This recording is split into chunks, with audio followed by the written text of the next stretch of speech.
Madame les journalistes. Mon confrère a déjà dit l'essentiel, mes deux confrères qui m'ont précédé ont dit l'essentiel. Il s'agit aujourd'hui, suite à la plainte qui a été déposée, que nous avons déposée, donc de venir un peu s'en tenir avec vous. Parce que M. Anne s'est tu pendant toutes ces années, a laissé les gens parler. Et je crois que le livre a été un déclic, et le livre peut-être est venu à la bonne heure pour lui permettre aujourd'hui de donner sa version des faits. Parce que les gens, le Sénégal, les gens font difficilement l'exercice d'aller à la source et d'eux-mêmes de s'interroger et de chercher les propres réponses. Mais on se contente souvent des ouï-dire. Quelqu'un a écrit un livre, Pape Alé a écrit un livre, donc tout ce qu'il dit c'est vrai. C'est comme aujourd'hui on dit à quelqu'un, vous m'excuserez de l'expression, de mais bon, donc c'est à toi de prouver que tu ne l'es pas. Le Sénégal est arrivé à ça. Et si vous regardez, faites l'exercice d'aller regarder le rapport de l'OFNAC. Vous verrez que tout ce qu'on raconte dans le livre, à 99% ne vient pas de l'OFNAC. L'OFNAC a parlé essentiellement, le rapport, après, bon, je fais mienne toutes les observations que mon confrère en a fait sur le déroulement, la forme, le procédé. Mais si vous regardez le rapport de l'OFNAC, il y avait 2 points, je crois, 2 points essentiellement, ou 3. Le premier point concernait la gestion du directeur Ablaye Diouf Sarr. Et c'était la vente des pavillons, nous tous on les connaît pour avoir étudié à l'Université de Dakar, des fers forgés espagnols. Des fers espagnols, je ne dis pas, c'est pas des fers forgés, mais des pavillons préfabriqués espagnols.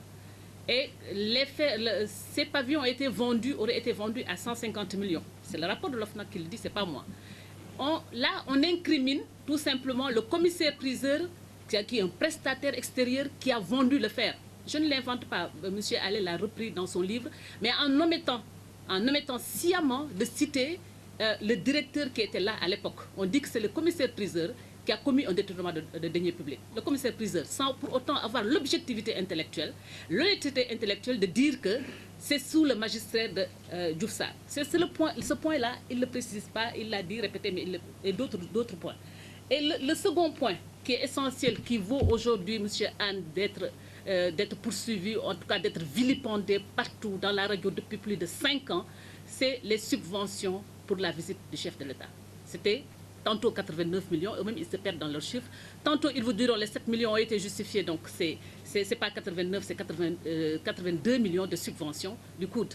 Et ils vous disent que, oui, M. Babacar Diouf qui était le régisseur, c'est lui le régisseur, c'est pas le directeur qui dépense, c'est le régisseur qui vient, qui dépose, qui justifie auprès de l'ACP. Non, les 82 millions ont été justifiés par de fausses factures. Et M. Allais nous dit dans son livre, ça ne se ressort pas, je pense, du rapport, que oui, on a essayé par la télé, le vérificateur, l'enquêteur aurait dit que j'ai regardé par la télé pour voir si on voyait les costumes qui avaient été achetés. Il faut quand même être sérieux quand même.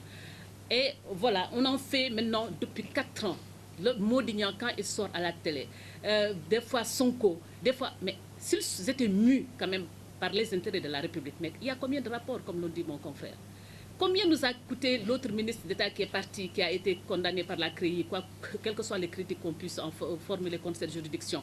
Combien nous a coûté son jet privé qu'il a utilisé au contribuable sénégalais?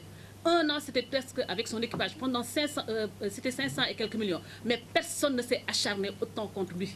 Le ministre du ciel, de la terre et de tout ce qui se trouve entre les deux, ce que les journalistes disaient. Mais personne ne s'est autant acharné pour lui. Quelqu'un qui a géré pendant 5 ans plus de 115 milliards, je pense que si on doit voler, ce n'est pas 82 millions. Ce qui motive cet acharnement, ce n'est pas parce que c'est M. Cheikh Omar Anne, mais c'est parce que aussi c'est un militant de la paire. Je réentends encore la conférence de presse de Nafingom Keïta quand il tressait de laurier pour certains DG en disant qu'ils n'ont absolument rien fait, que les gens pensent que oui, mais bon, ils ont vérifié, il n'y avait rien, ce n'est pas son rôle. Alors là, pas du tout son rôle. Son rôle, c'est de déposer un rapport. Et elle introduit en disant, voilà, nous avons épinglé quelqu'un, mais il s'agit du responsable APR de Ndjoum. Ça veut dire que ce n'est pas les fonctions du directeur général du COUD qui étaient visées, c'est les fonctions d'abord du politicien. Et cette vision manichéenne qui consiste à croire que tous ceux qui sont dans l'opposition sont de valeureuses personnes. Et tous ceux qui sont au pouvoir, c'est des voleurs. Je crois que quand même, il faut arrêter ça. Et d'aligner des choses complètement contradictoires, complètement ridicules, avec des points qui n'ont absolument rien à voir avec la gestion et le rapport. Je crois que quand même, il faut arrêter. C'est un père de famille qui a ses enfants dans ce pays-là, qui a quand même une famille, qui a une maman. Et pendant 5 ans, 6 ans qu'on a vilipendé, traité de tous les noms d'oiseaux. J'espère que bon, devant la justice, les gens répondront quand même de leur affirmation. Elles sont libres d'affirmer, mais bon, il faudrait quand même rapporter la preuve de tout ce qu'ils disent. Aller dire que tout Ndjoum a été recruté au coude.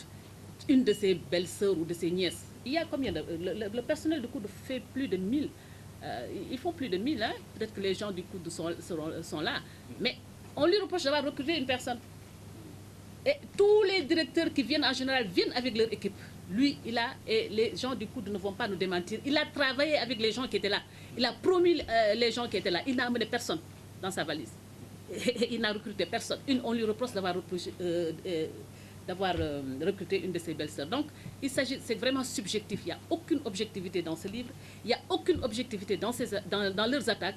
Et je pense que, la vérité finira par être rétablie un jour. Et je vous remercie. Et je voudrais juste ajouter que dans le rapport de l'OFNAC, le même rapport, il y a eu 87 entreprises qui ont été auditées.